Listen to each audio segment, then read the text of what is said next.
நான் தான் உங்கள் மாஸ்மன் பேசுகிறேன். நீங்களாம் நல்லா இருக்கீங்களா? நல்லா இருக்கீங்கன்னு நம்புகிறேன். உங்களுக்காக நான் ப்ளே பண்ணிக்கிறேன். வாங்க நம்ம இன்னைக்கு சோயாபீன் சொல்லி கிரேவி எப்படி பண்ணுறதுன்னு பார்க்கலாம். ஃபஸ்ட்டு நான் எடுத்துக்கிறது வந்து பிரியாணி இலை, பட்டை, லவங்கம், 2 ஏலக்காய் எடுத்துருக்கிறேன். உங்களுக்கு தேவையான அளவுக்கு எடுத்துக்கோங்க. அப்புறமா நம்ம வந்து அதை வந்து ஊற வச்சு நல்லா அலசிட்டோம். ரொம்ப ஃப்ரெஷ்ஷாக இருக்குது. அப்புறமா தக்காளி, வெங்காயம், கருவேப்பிலை, இஞ்சி பூண்டு பேஸ்ட்டு. இப்போ நம்ம சமைக்கிறதுக்கு போயிடலாம்.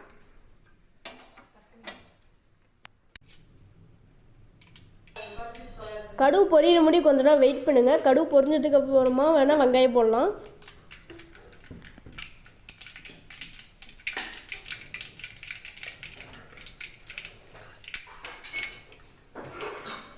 இப்போ வெங்காயம் போட்டுக்கோங்க. வெங்காயம் நல்லா கலராக வர முடியும் நல்லா வதக்கி எடுத்துக்கோங்க.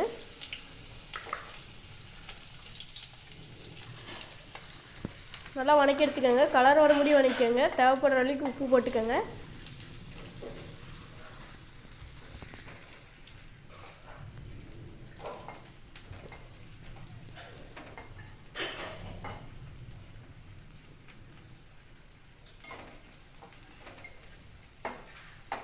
நல்லா வதங்கிட்டோம்.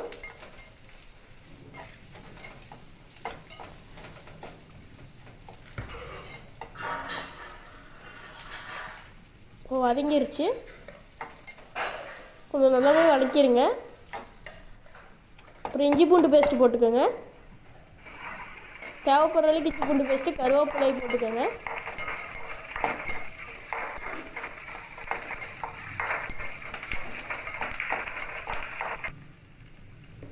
அப்புறம் தக்காளி போட்டுக்கோங்க.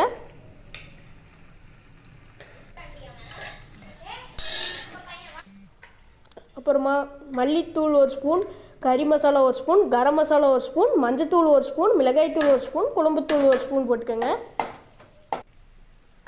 அப்புறமா அதெல்லாம் வதக்கிட்டு சோயாபீன்ஸ் எடுத்து போட்டுக்கோங்க. அப்புறம் உப்பு கொஞ்சமாக சோயாபீன்ஸ் போட்டு நான் வதக்கி எடுத்துக்கிட்டு தேவையான அளவுக்கு தண்ணி போட்டுக்கோங்க. அப்புறமா 10 நிமிஷம் மூடி வச்சுருங்க. அப்புறமா கிரேவி ரெடி ஆகிடுச்சு. கிரேவி எனக்கு தெரிஞ்சு ரொம்ப நல்லா வந்திருக்குது. அப்புறம் நம்ம அக்காட்ட இப்போ சாப்பிட கொண்டு போய் கொடுத்து பார்க்கலாம்.